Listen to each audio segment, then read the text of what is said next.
Hello, I'm Zoe. Welcome to my YouTube channel. I am very excited to be starting YouTube since it's my first time, and if you're watching this video, go ahead and hit that like button, subscribe, and turn on those notifications. Today I will be addressing reasons why you may think your hair isn't growing.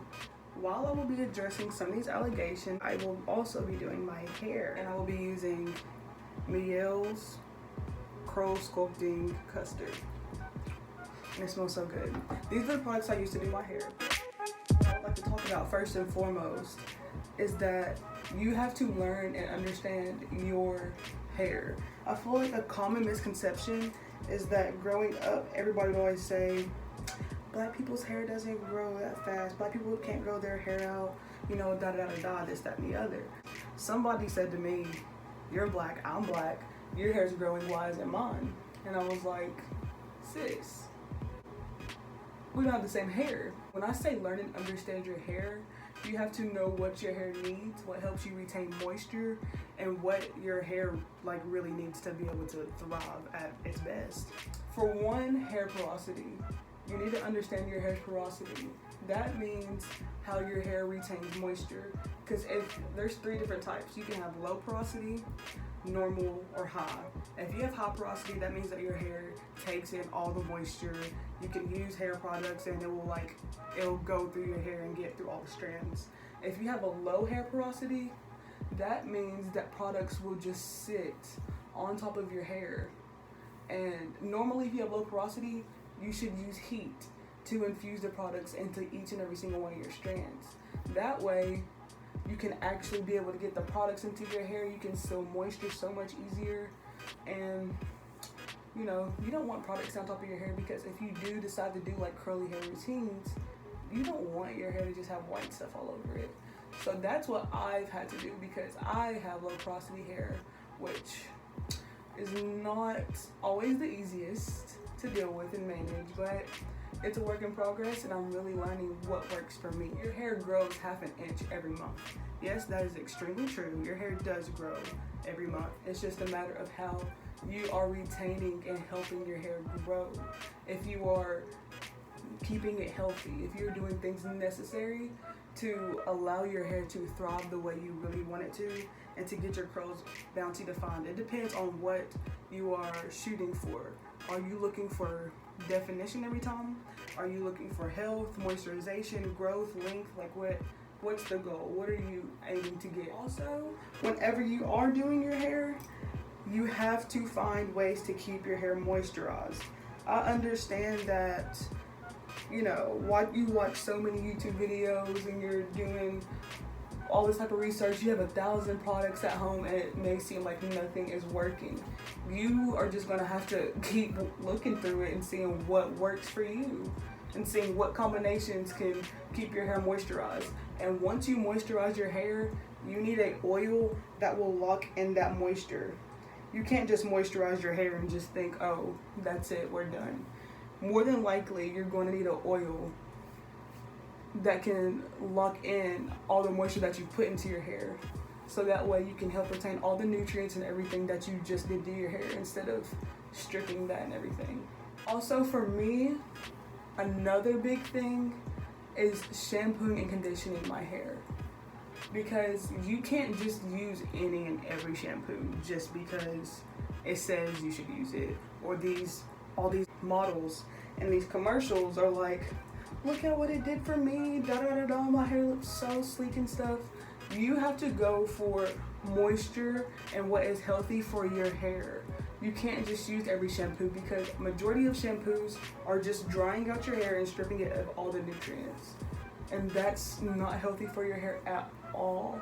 That's not. Now for me, I like to use hydrating shampoos and conditioners, because like I said, it's hydrating, and my hair needs all the moisture it can get, because like I said, I have low porosity hair, so it's really hard, because when I wet my hair, it'll look like it's dry, like not even 10 seconds later, and it's like, what?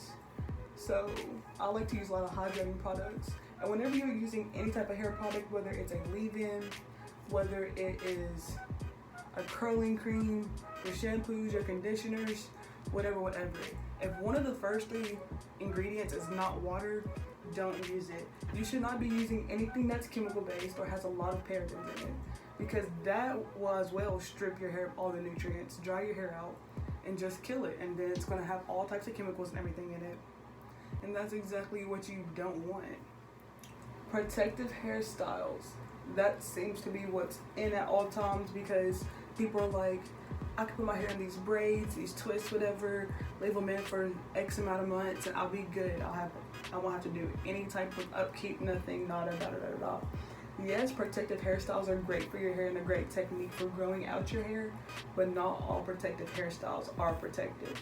When you're going to get your hair done, if you're not doing it yourself and you have someone who does it, if they're doing any type of like braiding, twist, whatever, make sure it's not too tight to your scalp. Make sure it's not hurting you or hurting your hair, because those type of high manipulation protective hairstyles are just going to pull your hair out. And you're going to think, oh, I lost more hair than I've grown out. Yes, you did, because it was a very high manipulation hair type of protective style.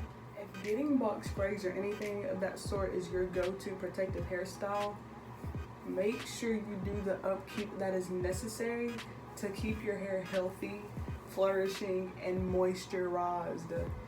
Don't just go in and put braids into your dry hair and like not have any type of oil or greasing of the scalp for the duration of having your hair in.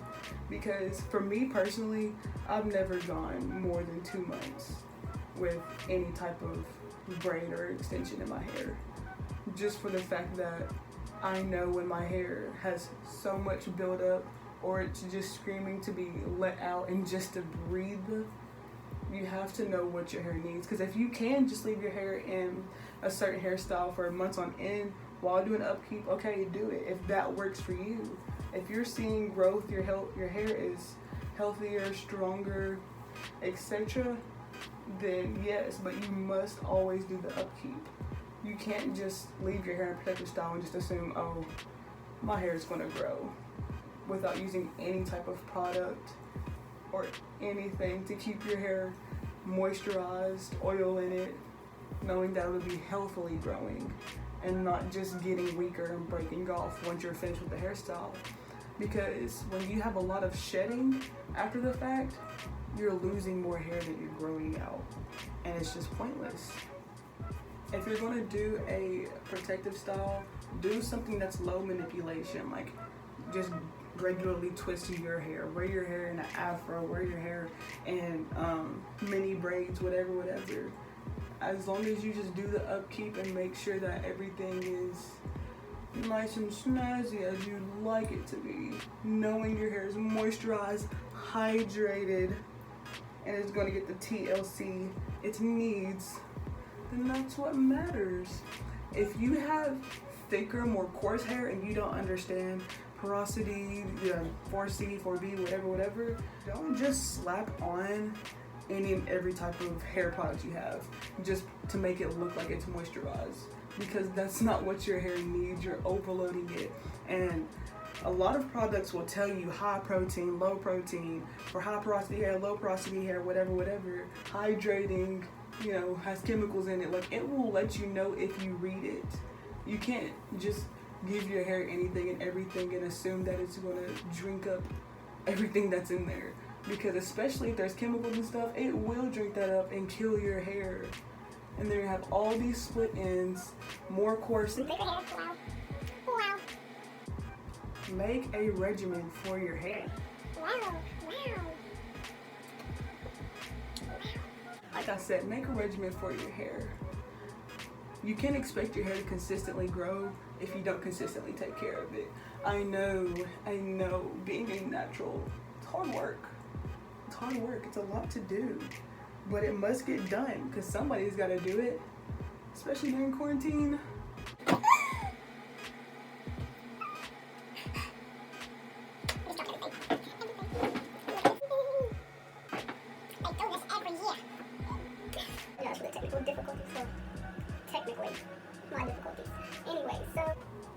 Another reason why your hair may not seem to be growing and you want it to grow, it could be damaged. And you either A, don't know it's damaged, B, refuse to do a chop, or C, there is no C, your hair is damaged. But it could be chemically damaged, heat damaged, there's a lot of other damaged things. You could be neglecting your hair and not even realizing it. If your hair needs a chop and you're just afraid to lose length and you're not worried about health and growth, keep the damaged hair. Keep having half curly, half straight hair. If that's what you want to do, thrive in that, sis. But if you know that you have dead and split ends, don't accept the fact that your hair is just not going to grow past those split ends and proceed to let it split. I trim my hair at least once a month. At the least once a month. And every time I do a protective style, whether it's before or after, because sometimes I forget to trim it beforehand, but afterwards I must trim it, always, always, always. There's a lot of people who say you can revive your hair from being dead and stuff like that, so yeah. And that's what you feel, do your research on that. Me personally, I knew my hair was dead. I used to perm my hair so much until it was burnt into a crisp and that stuff was barely coming out of my scalp. So at that point, I knew I had to do something about it. So I cut it. I wore it natural for about a year and I saw a little growth, so I was like, okay, let's keep this up. So I started deep conditioning it regularly, at least once a month. People deep condition their hair at least once a week or every other week, but for me, because I was so busy and I've had an extremely hectic athletic schedule, I made sure that if I washed my hair whenever I had time to, I would always deep condition my hair at least once a month at the least. A lot of people may think that they have only one way of growing their hair, just because I know a lot of natural people that are uncomfortable being natural, or at least showing their natural hair. And I feel like it's partially just because they don't know how to manage it, so they may just constantly get braids or protected hairstyles, wear wigs, whatever the situation may be. And for a lot of people, you can just throw a wig on and let it sit there for 3 months or so and your hair will grow. I mean, yes, that may work for a few people, but that does not work for everybody. And if it doesn't work for you, try something different. You have to be comfortable with being uncomfortable. You have to step outside of the box and do something different. Last but not least, I'd like to say, set goals for yourself and your hair. But most of all, set realistic goals. I know everybody wants to search up methods, routines, home remedies on how to grow your hair overnight, etc., etc. Even if it does work and your hair grows that 0.2 of a centimeter you really wanted, your hair is not going to be down to your butt crack in the next 2 days, I promise. I promise. And just because Joe, Sam, and Caitlin's hair is growing extremely fast, or their hair is already as long as you are, looking for yours to be, that does not mean that your hair is going to grow at the rate theirs is growing and that y'all are all using the same thing, so your hair should be doing this like theirs is. No. Everybody has their own hair journey, so you just have to love and accept it. This is what my hair turned out as. I'm not mad at it. Love the curls, love the definition. I know I used a Custard, which is not supposed to, just be a curling cream, but I use it as one, just trying different things. But I like it. I like it a lot. If you would like to see the final result once it's dry, finished, fluffed, volumated, go follow my hair page. Link will be in the description below. Don't be afraid to follow me on Instagram. Like I said, subscribe. Thank you for watching. I really appreciate it. And if there's anything else that you would like to know that you'd like me to make videos on, just comment down below. I'll be back with another video whenever it's God sent.